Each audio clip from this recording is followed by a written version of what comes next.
আজ 19শে মে 2024। গতকাল ছিল আমাদের বিবাহবার্ষিকী। এই যে কর্তামশাই সবজি কুটছেন। এই হচ্ছে আমাদের রবিবারের আয়োজন। আজকে হবে শোল মাছের টক আলু ভাতে।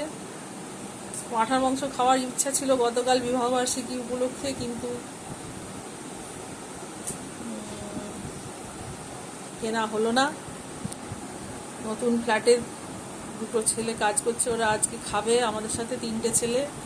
এই যে আয়োজন হয়েছে, এই কুমড়ো আর পটল দিয়ে ঘন্ট হবে, আর শোল মাছের টক হবে। শোল মাছের টকে এই সবজিটা পড়বে, আর এই যে শাক ভাজা হবে। আর সমস্ত আয়োজন আমি কিছু কিছু হেল্প করে দিয়েছি। এই যে কর্তামশাই শাক ভাজা বেশিরভাগটাই কোটাকুটি করলেন। এইবারে এই হচ্ছে আমাদের রবিবারের সকাল।